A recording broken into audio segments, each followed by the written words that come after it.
This video is from Accounting 301. This will be question 2 from Chapter 4. We'll be discussing discontinued operations and how to present them on an income statement. I would suggest you briefly pause the video here and read through the whole problem and scenario. I'm going to continue on and highlight what's most important as we move to the next slide to begin to answer the problem. So we have payroll company, and they have two separate components.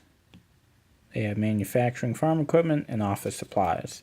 They found that farm equipment has become unprofitable and they've decided they want to sell it. So they sold it for $700,000 and the book value of their assets was $1.2 million. Therefore, they took a $500,000 before tax loss on the sale.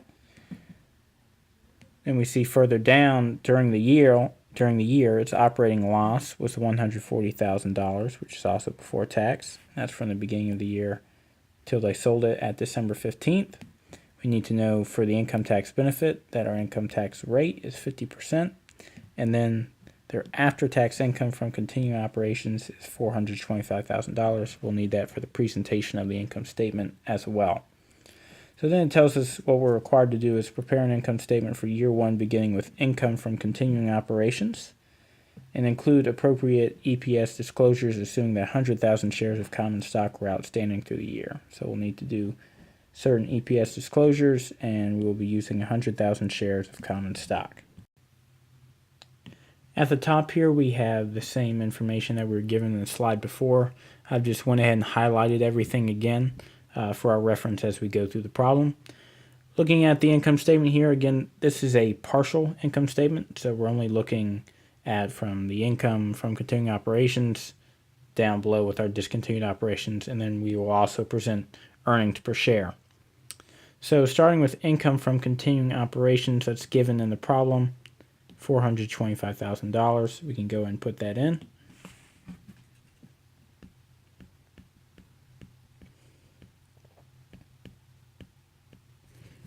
And then we move down to the discontinued operations section. And one thing to note about discontinued operations, it is always a separate line item like this. So it won't be caught under some other category on the income statement. It's a separate category or line item on the income statement.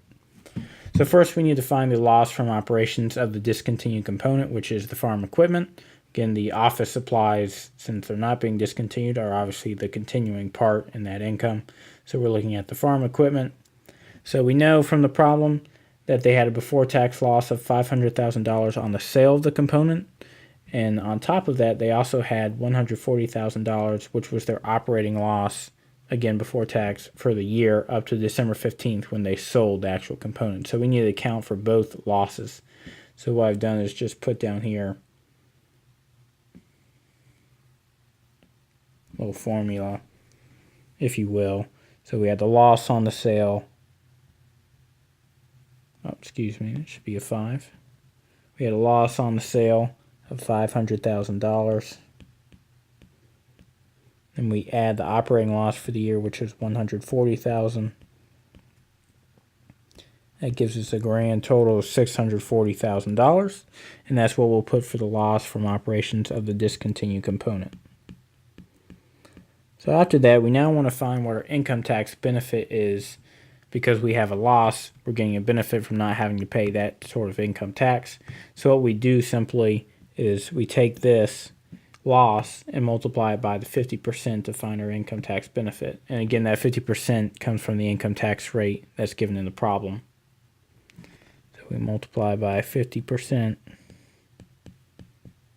And that'll give us $320,000. So then when we add that to the $640,000, we get our loss on discontinued operations after tax, which is $320,000. And then we can take our income from continuing operations, subtract it from our loss on discontinued operations, and that will give our net income. So our net income is going to be $105,000. Now with all of that information, we can now present our earnings per share. It needs to be presented for continuing operations. And if there's a discontinued operation, there needs to be a separate earnings per share for that. and then you want to present it for the net income as well. So income from continuing operations was $425,000. So if we take that amount, remember you need to divide by the number of outstanding shares, and it told us in the problem there are 100,000 shares. Right up here. That'll give us an earnings per share of $4.25. We will then find earnings per share from the loss on discontinued operations. So that's this here, $320,000. Again, divided by 100,000 shares. Gives us $3.20. Again, that's a loss, so we'll note it like that. And last, our net income. Our net income was $105,000. I'll divide that by 100,000 shares. Gives us $1.05 per share. And you also could have found that by subtracting $4.25 from $3.20. So once you present your earnings per share, you're now finished with the income statement. And like I said, just remember with discontinued operations, you always want to present that separately on the income statement.